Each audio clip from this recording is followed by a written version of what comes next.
পুঁজি বাজারটা হলো মার্কেট ফোর্স,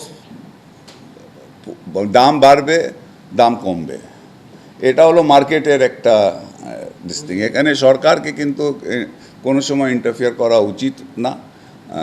আর আমি মনে করি যে এটা স্বাভাবিক, এটা কিন্তু শুধু ঢাকা স্টক এক্সচেঞ্জ বা বাংলাদেশের ব্যাপার না, আপনি সব পুঁজি বাজারে দেখবেন বাড়ে কমে।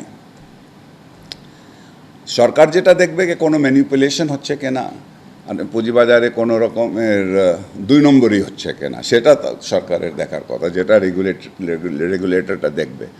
তো আমার মনে হয় যেটা আমি সবসময় বলে এসেছি, আমাদের পুঁজিবাজারের যে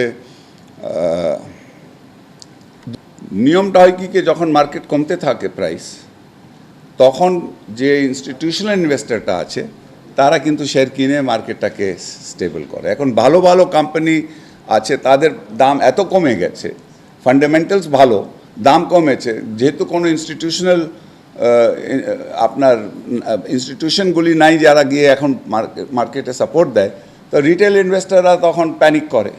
নতুন বিনিয়োগ যারা করে অথবা যারা এক্সপ্যানশন করতে চায়, যারা বিএমআরই করতে চায়, আমাদের এখানে সবাই ব্যাংকে গিয়ে লোন নেয়, কিন্তু আসলে অন্য দেশে কিন্তু সবাই পুঁজিবাজার থেকে টাকাটা তুলে এই কাজটা করে।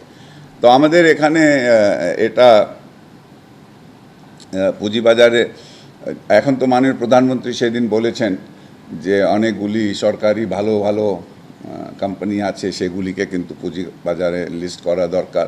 তো এটা নিয়ে আমরা এখন সিকিউরিটি এক্সচেঞ্জ কমিশনও কাজ করতেছে, আমরা বন্ড মার্কেটটা করার জন্যে কাজ হচ্ছে। তো আমি মনে করি যে ইমিডিয়েটলি কিছু কিছু আপনার চ্যালেঞ্জ আছে, কিন্তু ইনশাল্লাহ যেভাবে যাচ্ছে, যেভাবে আগাইতেছে, মানে এই চ্যালেঞ্জ সব কিছু থাকার পরেও তো আমাদের 5-6% গ্রোথ। দুর্বলতাটা, সবথেকে বড় দুর্বলতাটা হচ্ছে দ্যাট আমাদের এখানে কিন্তু ইনস্টিটিউশনাল ইনভেস্টর নাই, সব আমাদের হলো ছোট ছোট আপনার রিটেল ইনভেস্টর।